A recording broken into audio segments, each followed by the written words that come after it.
안녕하세요. 하느님의 생수 채널 손선남 바르바라입니다. 오늘은 예수님께서 어느 마을에서 예수님 오신 것을 경축하는 잔치를 벌이는데 유다인이나 제자들까지도 로마 군인이 잔치에 참석한 것을 반기지 않는 것을 보시고 그도 하느님의 자녀라며 함께 즐거운 시간을 갖도록 만드시고 예수님이 메시아이심을 알아본 어느 랍비의 고백과 그의 임종을 도와주십니다. 자, 그럼 예수님 말씀을 듣겠습니다. 얼마 후에 우리는 회당을 떠나 저녁 식사를 하러 다윗의 집으로 돌아왔다. 집에 도착했을 때 다윗이 우리를 기다리고 있었다. 주님, 오늘 밤에 축제를 열 생각입니다. 주님께서 오신 것을 온 가족과 친구들이 경축하고 싶어 합니다. 다윗이 흥분된 목소리로 말했다. 그렇게 하면 좋겠구나. 나도 너희들과 함께 경축하고 싶었다. 내 말이 끝나자마자 베드로가 끼어들었다. 그래요, 주님. 잔치를 해본 지도 오래입니다. 베드로가 하는 말에도 일리가 있었다. 제자들은 머나먼 길을 걸어왔고 아직도 가야 할 길이 많이 남아 있었지만 그동안 휴식하거나 잔치를 할 시간이 없었던 것이다. 다윗이 말했다. 오늘 갔던 그 들판에서 다들 모이기로 했습니다. 아주 많은 사람들이 오기 때문에 집에 다 들어갈 수가 없어서 말입니다. 그래? 나는 조금 쉬고 있을 테니까 떠날 때가 되면 불러주겠느냐? 이렇게 말하고 나는 침대에 있는 방으로 갔다. 자리에 누운 지 얼마 되지 않아서 누가 문을 두드렸다. 잔치 장소로 떠날 시간이 되었다고 야고보와 요한이 나를 부르러 왔다. 야고보가 흥분하여 나를 불렀다. 주님, 떠날 시간이 되었습니다. 준비되셨습니까? 그래, 나가마. 나는 눈을 비비며 일어났다. 그 집 중간 마당으로 들어가니 베드로, 야고보, 요한, 다윗 그리고 다윗의 부모가 나를 기다리고 있었다. 야고보만큼 흥분된 목소리로 다윗이 말했다. 들판으로 가보았더니요, 벌써 수백 명이 와서 노래를 부르고 춤을 추고 있더군요. 재미있는 밤이 되겠습니다, 주님.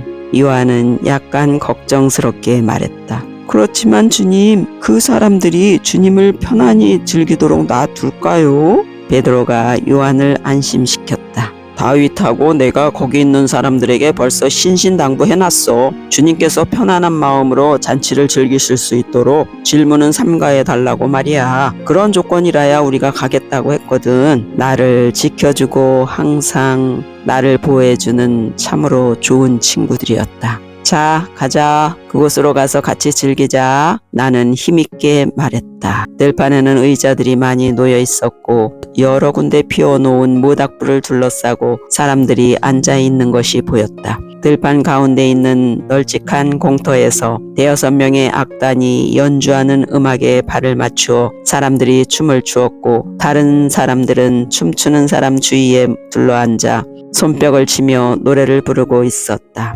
다윗이 우리를 큰 탁자로 안내했는데 그 탁자에는 제자들과 몇몇 사람들이 앉아 있었다. 유다는 탁자 위에 잔뜩 놓여있는 음식들을 개걸스럽게 먹으며 앉아 있었다. 의자에 앉으면서 거기 있는 사람들을 둘러보니 그들은 나의 방문을 함께 기뻐하며 신나게 즐기고 있었다. 나는 모든 사람들이 그렇게 행복하기를 간절히 원했다. 들판 건너편에 탁자 하나가 그림자에 가려 있었는데 로마군 장교와 부인이 앉아 있었다. 사람들이 그 두 사람을 외면하는데도 불구하고 장교는 축제 분위기 속에 어울리며 즐기고 있었다. 내가 베드로를 불렀다. 베드로, 저기 있는 저 착한 사람과 부인을 이리로 초대해서 우리와 함께 앉도록 해주지 않겠느냐? 베드로는 놀란 것 같았다. 주님, 하지만 저 사람은 로마 군인입니다. 그렇다. 그리고 그는 우리와 같은 사람이다. 모든 사람이 다 하느님의 자녀이니 그도 하느님의 자녀인 것이다. 그러나 그렇게 하면 여기 있는 사람들이 분개할 텐데요. 베드로가 자기 의견을 말했다. 만약 그들이 화를 낸다면 그것은 그들의 마음이 닫혀 있어서 그런 것이다. 베드로는 내가 단념하지 않을 것을 알아차리고는 로마군 장교의 탁자로 가서 그들과 한참 이야기를 했다. 처음에는 주저하는 것 같더니 마침내 그 장교가 베드로를 따라왔다. 그들이 우리 탁자에 왔을 때 내가 먼저 인사를 했다. 어서 오시오. 아름다운 부인도 어서 오시오. 둘 다 불안한 표정이었다. 장교가 조심스럽게 입을 열었다.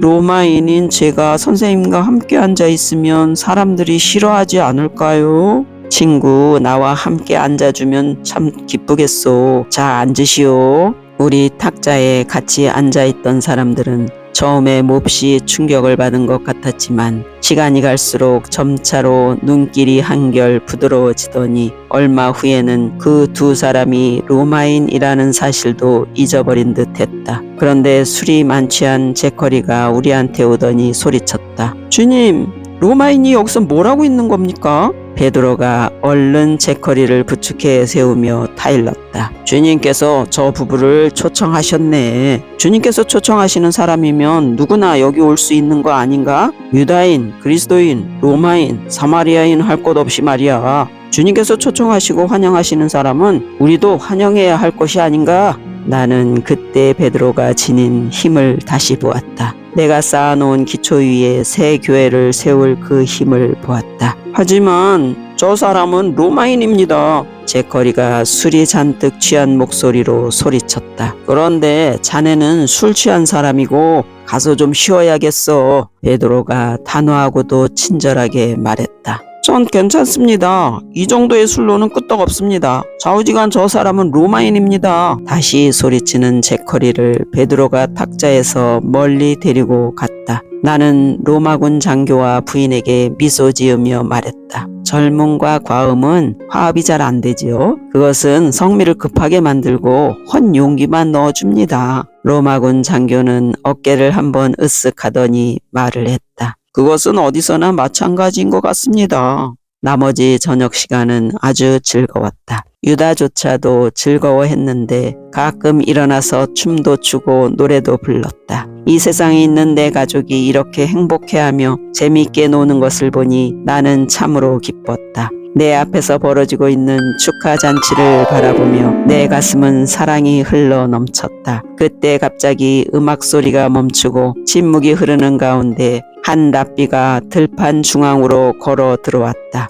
해당에서 만났던 그 노인 랍비였다. 여러분, 그는 크게 말했다. 우리는 오늘 위대하신 나자렛의 예수님께서 우리를 방문해 주신 것을 경축하고 있습니다. 오늘 회당에서 예수님이 말씀하시는 것을 들었는데 그 말씀은 내 가슴에 불을 놓았습니다. 여러분도 예수님의 말씀을 들었을 것이고 치유를 받았거나 치유를 받은 사람들을 보았을 것입니다. 예수님은 분명히 하느님께서 보내신 분이십니다. 예수님께서 우리와 함께 계시다는 이 사실은 우리에게 큰 축복이며 예수님의 말씀을 들을 수 있었다는 것은 대단한 축복을 받은 것입니다. 모든 사람들이 환호성을 올렸다. 예수님, 위대하신 선지자, 예수님께 찬미 드립시다. 나는 일어서서 그 랍비에게 감사하는 표시로 미소를 지으며 가볍게 목례를 했다. 그러자 랍비는 아주 슬픈 목소리로 노래를 부르기 시작했는데 그 목소리의 희면한 아름다움으로 인해 많은 사람들이 눈물을 흘렸다.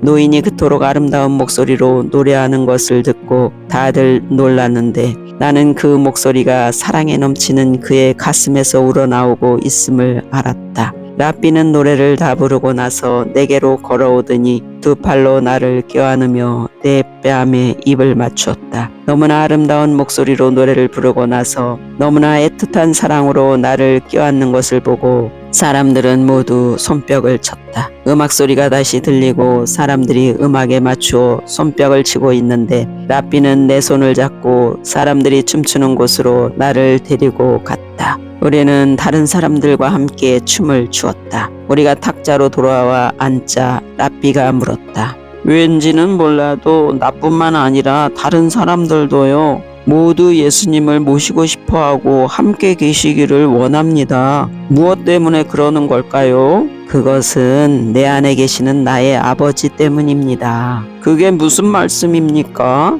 예수님의 아버님이 누구라고 하셨습니까?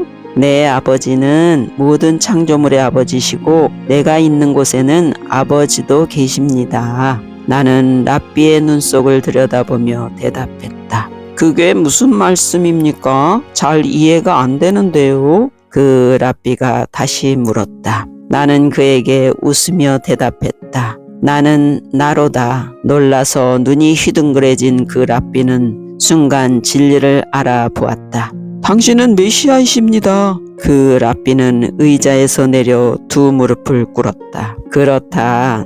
나는 나로다. 그렇다. 나는 나로다. 하며 나는 그 랍비의 손을 잡아 일으켜 세웠다. 랍비의 눈에서 눈물이 흘렀다. 제가 이 날을 맞이하게 되리라고는 생각지도 못했습니다, 주님. 제 생애는 이제 완성되었습니다. 랍비는 춤추고 있는 다른 사람들 사이로 가더니 함께 어울려 춤을 추면서 기쁨에 넘쳐 흐느껴 울었다. 베드로가 와서 말했다. 주님, 제 커리는 잠이 들었고요. 랍비께서는 아주 즐거워 보입니다. 그래, 랍비는 오늘 진리를 보았기 때문에 마냥 즐거우신 것이다. 그런데 베드로가 걱정스럽게 물었다. 제 커리를 어떻게 했으면 좋겠습니까? 그렇게 행동하는 사람이 우리와 함께 주님을 따라와도 되겠습니까? 베드로, 나는 모든 사람을 용서해 줄 거다. 제커리가 용서를 구하고 스스로 노력하여 자신의 약점을 극복한다면 제커리도 나를 따라올 수 있는 것이다. 베드로에게 대답하며 나는 모든 사람들이 약점을 가지고 자신의 약점을 알고 있지만 그것을 극복하려고 노력하지 않는 것을 생각했다. 베드로, 내일이면 알게 될 것이다. 베드로에게 제커리에 대해 말해준 다음 다시 침묵하고 있는데 노인 랍비가 되돌아와서 베드로에게 말했다. 이분이 바로 그분이시네. 이분이 누구신지 알고 있는가? 베드로는 랍비와 나를 번갈아 쳐다보며 대답했다. 네, 알고 있습니다. 그러나 베드로는 랍비의 말이 그의 영혼 깊은 곳에서 나온 것인 줄을 알지 못했다. 노래하고 춤을 추는 저녁 잔치 행사로 들뜬 흥분 때문에 나이 많은 노인의 몸에 무리가 왔는지 자리에 와서 앉았다. 주님, 저는 잠깐 쉬어야겠습니다. 제가 쉬고 있는 사이에 떠나시는 것은 아니겠지요? 랍비가 물었다. 아니요, 나는 여기서 기다리고 있겠습니다. 나는 때가 온 것을 알고 말했다. 랍비는 눈을 감고 탁자에 엎드려 잠이 들었다. 그 소란 속에서도 잠이 들었던 것이다. 이분은 저보다 더 잘 주무시네요. 저는 이렇게 시끄러운 곳에서는 잠을 못 자거든요. 바르톨로메오가 신기하다는 듯이 말했다. 이것이 그의 마지막 잠이 될 것이다. 내가 말하자 그 노인의 잠든 머리가 내 어깨 위로 떨어졌다. 돌아가셨습니까? 바르톨로메오는 걱정스러운 얼굴을 하고 물었다. 아니다. 지금은 자고 있다. 돌아가시지 말았으면 좋겠습니다. 저는 이 랍비가 참 좋습니다. 목소리도 아름다우시고 유머도 많으시고 우리 아버지와 아주 비슷합니다. 그렇구나. 하느님께서 이 사람에게 많은 선물을 주셨는데 이 사람은 그 선물로 남을 도와주고 격려해주면서 남에게 기쁨을 안겨 주었단다. 나는 랍비의 지나간 생애를 눈앞에 보았다. 그는 많은 선행을 베풀었고 자기가 받은 은총으로 하느님께 영광을 드리고 사람들에게 사랑을 베풀었으며 사람들을 항상 한 가족으로 생각했다. 랍비가 눈을 뜨고 내 어깨 위에 놓여있던 머리를 들면서 졸리운 듯이 말했다. 주님, 저는 주님을 떠나지 않으렵니다. 그때 랍비의 머리가 내 어깨 위로 떨어졌다. 나는 그 랍비에게 말했다. 당신은 나를 떠난 적이 없고 앞으로도 결코 나를 떠나지 않을 것입니다. 랍비의 눈을 감겨주고 나서 바르톨로메오에게 말했다. 랍비는 이제 평화롭게 쉰다.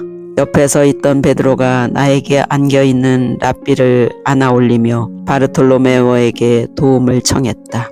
좀 도와주게. 아주 무거워. 바르톨로메오는 슬픈 표정을 하고 베드로와 요한을 도와주었다. 요한은 랍비가 숨을 거둘 때부터 곁에 가까이 와서 있었다. 셋이서 랍비를 땅에 눕혔다. 그런 다음 장례식 때까지 시신 보관을 준비할 사람들을 찾으러 갔다. 바르톨로메오가 무겁게 입을 열었다. 주님, 저는 사람이 죽는 것을 많이 보아왔기 때문에 이제는 이런 일에 익숙해져 있어야 할 텐데 그렇지 못하고 아직도 마음이 아픕니다. 나는 바르톨로메오의 어깨를 한 팔로 감싸며 말했다. 사랑하기 때문에 마음이 아픈 것이다. 몇몇 남자들이 와서 시신을 해당으로 옮겨갔고 장례식 때까지 다른 랍비가 시신을 보관하기로 했다. 베드로가 와서 말했다. 주님, 이 일 때문에 축하잔치가 망치게 된 것 같습니다. 잔치가 망쳐진 것이 아니다. 잔치는 이 거룩한 사람이 귀향함으로써 마무리를 짓게 된 것이다. 죽음은 벌이 아니라는 것을 잊지 말아라. 성스러운 사람에게는 죽음이 큰 보상이 되는 것이다. 내가 자상하게 죽음이란 보상임을 설명했다. 사람들이 집으로 돌아가면서 들판은 이제 빈자리로 남겨지게 되었다. 나는 다윗의 집으로 가면서 제자들에게 말했다. 할 일이 많으니 내일은 이곳을 떠나야겠다. 유다가 와서 말했다. 이곳에서 저는 참 즐거웠습니다. 아주 고마운 휴식이었습니다. 나는 유다를 바라보며 잔치를 즐기며 아무런 걱정도 없이 행복하기만 했던 어린아이의 모습을 보았다. 그런 유다가 다시 바뀔 것을 생각하니 나는 슬퍼졌다. 네, 오늘은 여기까지입니다. 여러분, 우리도 즐겁게 살면서 이웃을 한 가족으로 여기고 살면 좋겠지요? 네, 끝까지 들어주셔서 감사드립니다. 다음 동영상에서 뵙겠습니다.